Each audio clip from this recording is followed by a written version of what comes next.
तो 2023 से लेके 2024 जुलाई तक हमें डिफेंस सेक्टर में बहुत बड़ा बूम देखने को मिला। जी हाँ, पूरा इंडेक्स ने रिटर्न दिया है 133% इन जस्ट 1 ईयर। जी हाँ, किसी इंडिविजुअल स्टॉक ने नहीं। तो आप सोच ही सकते हैं हाई क्वालिटी इंडिविजुअल स्टॉक्स जैसे कि HAL, BEL, Data Patterns, Bharat Dynamics, ये सारे स्टॉक्स कितने परसेंट रिटर्न दिए होंगे। तो ये सारे स्टॉक्स 200 से 250% रिटर्न दिए हैं एक ही साल में। जी हाँ, बहुत बड़ा मूव है। लेकिन ये जो खूबसूरत रैली है ये ख़त्म हो गया अगस्त 2024 में, क्योंकि हमें पता ही है everything that has a beginning has an end as well. तो ये रैली ख़त्म हुआ और अगस्त 2024 से लेके आज तक फरवरी 2025 हो गया। डिफेंस सेक्टर स्टॉक्स बहुत बहुत ज़्यादा गिर चुके हैं, मोस्टली डाउन ट्रेंड में है और कुछ साइडवेज में है।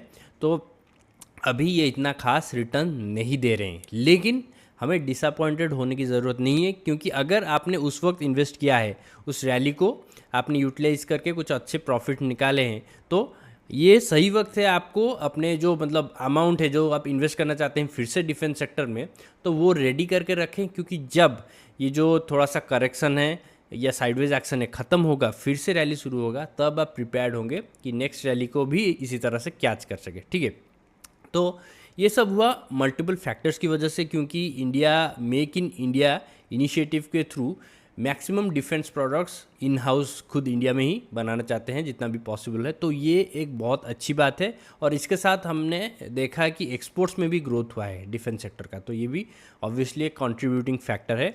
और मतलब ये ऑब्वियसली आगे कंटिन्यू भी होगा, हम जानते हैं सब। तो इसलिए डिफेंस सेक्टर स्टॉक्स एक फ्यूचरिस्टिक मतलब फील्ड है, ये हमें पता है। और हाई क्वालिटी स्टॉक्स पिक करके इसमें इन्वेस्ट करना ये हमारा ड्यूटी है, ताकि हम ये जो अच्छा रैली जो मूव ये देने वाला है इससे हम मतलब पीछे ना रह जाए। ठीक है, तो ये तो हो गया डिफेंस सेक्टर का प्रीवियस रैली और करंट स्टाटस के बारे में। तो आज हम डिस्कस करने वाले हैं पारस डिफेंस के बारे में। तो ये जो स्टॉक है ये लिस्टेड हो गया है बहुत दिन से, 1-2 साल हो गया, लेकिन कुछ खास परफॉर्म नहीं कर पाया। लेकिन जब डिफेंस सेक्टर बूम किया तब इसने भी कुछ अच्छा खासा मूव दिखाया, 2 महीने में 84% रिटर्न दिया। तो ये एक अच्छा खासा मूव है। और फिर करेक्शन डेफिनेटली हुआ, लेकिन ये एक वैलिड करेक्शन है, इसमें कोई प्रॉब्लम नहीं है। लेकिन हम सिर्फ एक क्विक मूव देख के तो डिसाइड नहीं कर सकते कोई स्टॉक अच्छा है या अच्छा नहीं है। हमें फंडामेंटल्स भी देखना है, फ्यूचर प्रॉस्पेक्ट भी देखना है, सब देखना है। तो आज इस वीडियो में मैं पारस डिफेंस स्टॉक का पूरा एनालिसिस करने वाला हूँ, फंडामेंटल्स और प्राइस एक्शन पे हम एंड करेंगे, देखेंगे अभी उसका स्टाटस क्या है। ठीक है, लेकिन वीडियो कंटिन्यू करने से पहले मैं याद दिला दूँ कि ये कोई स्टॉक रिकमेंडेशन वीडियो बिल्कुल नहीं है, ये बस एक एजुकेशनल और इन्फॉर्मेशनल वीडियो है अवेयरनेस क्रिएट करने के लिए। ठीक है, थैंक यू फॉर वॉचिंग और चलो कंटिन्यू करते हैं हमारे पूरे एनालिसिस के साथ। ओके, हेलो एवरीवन और एक नए वीडियो में आपका स्वागत है। तो ये है पारस डिफेंस का ऑफिशियल वेबसाइट, मैं आपके साथ शेयर करता हूँ अभी जी। तो ये ऑफिशियल वेबसाइट का लिंक मैं ऑब्वियसली शेयर कर दूंगा आपके साथ, और आप इसको थोड़ा सा डिटेल में जाके चेक कर सकते हैं, ताकि आपको मतलब डिटेल्स में पता चले कि बिज़नेस करता क्या है, क्या क्या एग्जैक्ट प्रोडक्ट्स है इस कंपनी का। ठीक है, और यहाँ पे आप सब कुछ आपको सारे इन्फॉर्मेशन यहीं पे मिल जाएगा। ठीक है, हम चलते हैं हमारे एनालिसिस की ओर और हम देखते हैं कि इसका जो फंडामेंटल्स है वो कैसा है, और थोड़ा सा की पॉइंट्स भी हम थोड़ा सा चेक कर लेते हैं। ठीक है, तो देखिए हमें पता ही है कि डिफेंस सेक्टर का है, तो मैं डायरेक्टली थोड़े की पॉइंट्स पे हाईलाइट करता हूँ, क्योंकि डिटेल्स में पढ़ेंगे तो वीडियो बहुत लंबा होगा। आप खुद जाके जरूर पढ़िए, मैं ये लिंक भी शेयर कर दूंगा। तो देखिए इसका जो रेवेन्यू आता है 86% डोमेस्टिक बिजनेस से आता है, 14% आता है एक्सपोर्ट से। तो एक्सपोर्ट से किसको करता है? Israel, USA, Europe, south Korea, Singapore, UAE और सऊदी अरेबिया। ठीक है, तो यहाँ पे और न्यू प्रोडक्ट लाइसेंस ये सब भी मेंशन्ड है, आप इसको भी जाके अच्छे से चेक कीजिए। हाँ, अभी हम चलते हैं क्लाइंटेल पे। तो क्लाइंटेल में हमें कुछ अच्छे खासे तगड़े नाम दिखाई दे रहे हैं, HAL, ISRO, DRDO, Bharat Electronics, Godrej, Tata power, Elbit systems, ठीक है, कोचिन शिपयार्ड, और ये सारे इसके मेजर क्लाइंट्स हैं। और फिर फ्यूचर प्रोस्पेक्ट की अगर हम बात करें तो यहाँ पे हमें ऑर्डर बुक दिखाई दे रहा है। तो ऑर्डर बुक में देखिए आज of financial year 2024 the order book is of 630 crore. 2022 में वो था 302 करोड़। तो definitely more than double growth देखने को मिला है हमें 2 साल के अंदर, मतलब ऑर्डर बुक में। तो ये अच्छी बात है। फिर drone technologies, Paras anti drone technologies is a subsidiary specialize in RF and microwave solutions. तो एक एंटी ड्रोन टेक्नोलॉजी के ऊपर इसका एक सब्सिडियरी काम करता है। ठीक है, और फिर इसका कोलैबोरेशन एक है यहाँ पे मेंशन्ड है, the company plans to manufacture EOIR products under make in India initiative in partnership with Controp. In January 2024 it signed a licensing agreement with DRDO, ठीक है, in the remote control border defence system technology transfer, ठीक है। तो बहुत ही promising लग रहा है। और अभी यहाँ पे हम नीचे अगर जाएं तो इस कंपनी ने कुछ पैटेंट्स बना लिए हैं। The company has obtained patents for EMP protected rugged display, shock vibration proof heavy duty console, electromagnetic pulse protected rack. तो ये सारे कुछ अच्छे प्रोडक्ट्स हैं जो इन्होंने मतलब पैटेंट्स इसका बना लिया है। तो बहुत ही प्रॉमिसिंग लग रहा है मुझे ये बिज़नेस, ठीक है। अभी थोड़ा सा मतलब फंडामेंटल नंबर्स पे देख लेते हैं, फिर अपना व्यू मैं शेयर करूंगा, अपना पर्सनल व्यू इसके बारे में, ठीक है। तो प्राइस जो अभी चल रहा है 1028, मार्केट कैप है 4100, रिजर्व्स इसके पास है 433 करोड़ और डेट है 68 करोड़। तो डेट टू इक्विटी रेशियो बहुत ही अच्छा है 0.15 पे, ठीक है। 3 ईयर्स एवरेज सेल्स ग्रोथ 20.93, अच्छी बात है। एवरेज प्रॉफिट ग्रोथ 24 और earning per share growth 13। Interest coverage ratio 10.89 है, ये अच्छा नंबर है। करंट रेशियो 2.38, ये भी अच्छा नंबर है। ऑपरेटिंग प्रॉफिट मार्जिन 24, अच्छा नंबर है। इंडस्ट्री पी चल रहा है 80 का और स्टॉक का पी चल रहा है 82। तो ऑलमोस्ट हम कह सकते हैं कि फेयरली वैल्यूड है, पूरा क्लोज चल रहा है इंडस्ट्री पी के साथ। ऑल्टमैन जेड स्कोर 11.96, ये बहुत ही अच्छा नंबर है। तो देखते हैं लास्ट 3 साल में इस कंपनी ने ग्रोथ किया है या नहीं। तो मैं मार्च से चेक करूंगा, ठीक है। तो मार्च से अप्रैल में हम अच्छा खासा सेल्स ग्रोथ, मार्च 2023 से मार्च 2024 में हम अच्छा खासा ग्रोथ देखने को हमें मिल रहा है। 222 करोड़ से 254, फिर 336 करोड़ इन ट्रेलिंग 12 मंथ्स। ऑपरेटिंग प्रॉफिट 58 से 53, यहाँ पे थोड़ा सा ड्रॉप हुआ क्योंकि ऑपरेटिंग प्रॉफिट मार्जिन कम हो गया है, 26% से गिर के 21% हो गया, लेकिन फिर से रिकवर करके 24% पे है अभी।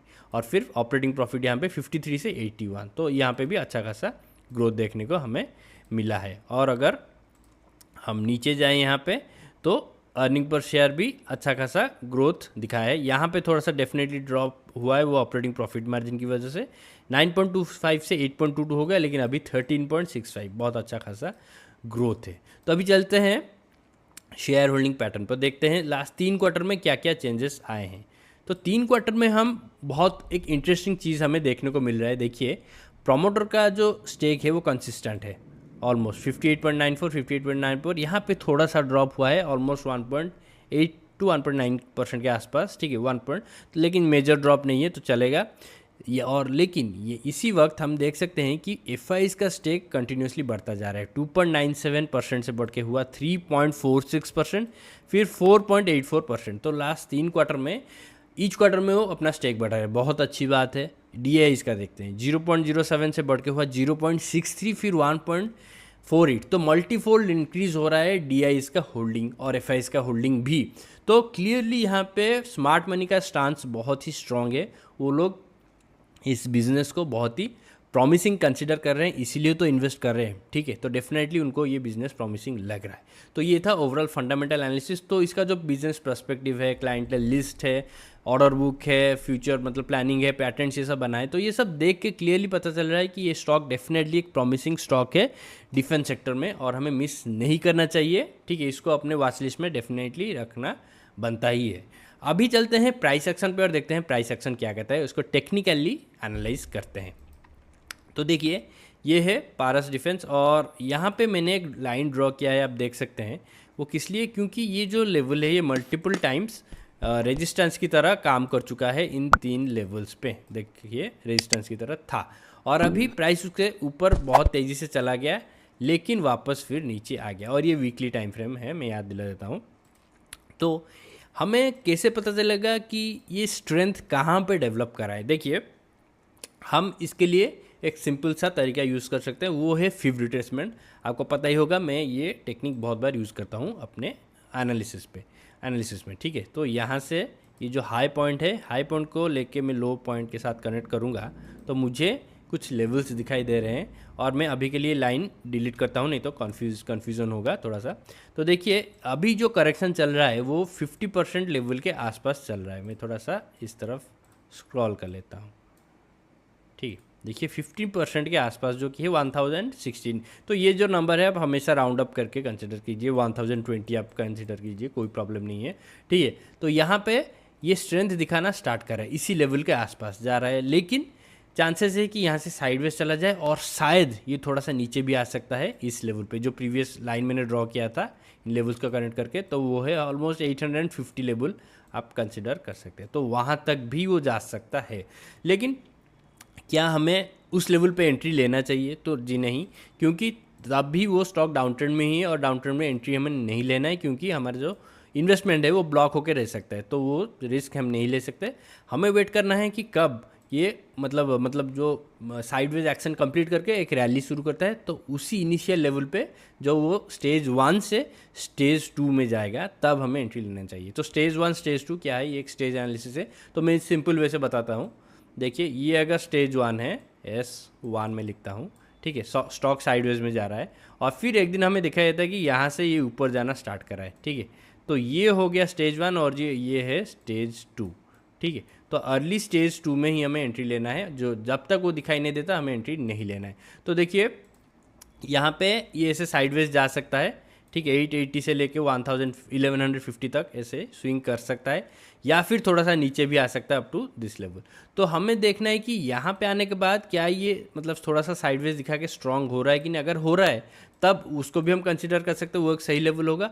लेकिन अगर वो नीचे नहीं जाता तब हम ये जो लेवल है 1150, यहाँ पे 61.8% का, इसके ऊपर हम नज़र रख सकते हैं। जब ये इसको एक स्ट्रॉन्ग ब्रेक देता है इसके ऊपर 1150 से लेके 1300 आप कंसिडर कर लीजिए, तो वहाँ पे अगर वो स्ट्रॉन्ग ब्रेक देता है तब वो एंट्री करने के लायक हो जाएगा और वो एक टेक्निकली सही एंट्री होगा। क्योंकि स्टॉक का फंडामेंटल्स चाहे कितना भी अच्छा हो, लेकिन अगर मार्केट उसको स्ट्रॉन्ग कंसिडर नहीं कर सकता तो हमारा इन्वेस्टमेंट उसमें करना सही नहीं रहेगा, हमारा पैसा ब्लॉक रहेगा, क्योंकि उसके अच्छे फंडामेंटल्स के बारे में हम सोच के ही बैठे रहेंगे, स्टॉक के ही मूव नहीं करेगा, तो ये तो हमारा लॉस हुआ। तो उस चीज़ को हमें अवॉइड करना है। तो अभी के लिए याद रखिए जो 1150 लेवल है इसके ऊपर नज़र रखिए, जब ये स्टॉक इसके ऊपर स्ट्रॉन्ग ब्रेक देता है, क्योंकि देखिए इसने ब्रेक तो डेफिनेटली दे दिया, बार बार ये टच कर रहा है इस लेवल को, लेकिन क्लोज नहीं हो पा रहा है, कहीं पे वीक दिखाई दे रहा है, कहीं पे नेगेटिव क्लोजिंग हो रहा है। तो इसके ऊपर एक स्ट्रॉन्ग क्लोज होना चाहिए। स्ट्रॉन्ग क्लोज कैसे होगा मैं दिखा देता हूँ। एक बड़ा सा ग्रीन वीकली कैंडल दिखाई देगा जिसका वॉल्यूम भी बहुत अच्छा होना चाहिए, फिर हम कहेंगे कि स्ट्रॉन्ग क्लोज हुआ है, उसके बाद हम नज़र रखना शुरू कर सकते हैं, ठीक है। तो मैं मानता हूँ कि यहाँ पे थोड़ा सा ज़्यादा प्राइस पे करके आप बाय करेंगे, लेकिन कोई बात नहीं, क्योंकि आप उसके लॉन्ग टर्म को देखना चाहते हैं कि ये रैली कितना देगा। ऐसा नहीं कि मैं सस्ते में ले लूँ, थोड़ा सा ज़्यादा परसेंटेज जैसे मेरा गेन हो, लेकिन फिर 6 महीना 1 साल अगर पड़ा रहा तो कोई फ़ायदा ही नहीं है, ठीक है। तो वो अवॉइड करना है आपको। तो अभी के लिए 1150 लेवल के ऊपर नज़र रखिए, यही आपका की टेक अवे है फ्रॉम दिस वीडियो, ठीक है। तो ये था पारस डिफेंस का ओवरऑल एनालिसिस। तो आई होप ये वीडियो आपको इन्फॉर्मेटिव लगा होगा। अगर लगा है तो प्लीज़ वीडियो को लाइक कीजिए, शेयर कीजिए, और अगर आप चैनल पे नए हैं तो सब्सक्राइब जरूर कीजिए। और अगर आपको मेरा एनालिसिस पसंद आ रहा है तो आप अपना मैं चैनल का मेंबरशिप ज्वाइन करने के बारे में कंसिडर कर सकते हैं, जहाँ पे आपको ज़्यादा स्टॉक एनालिसिस के पोस्ट देखने को मिलेंगे और आप मेरे साथ चैट भी कर सकते हैं 1-to-1 डिस्कॉर्ड में, और आपका जो क्वेरीज है मेरे साथ शेयर कर सकते हैं और मैं 1-to-1 आपको रिप्लाई भी दूंगा। Thank you for watching. मिलता हूँ नए वीडियो में अगली बार। Bye, take care.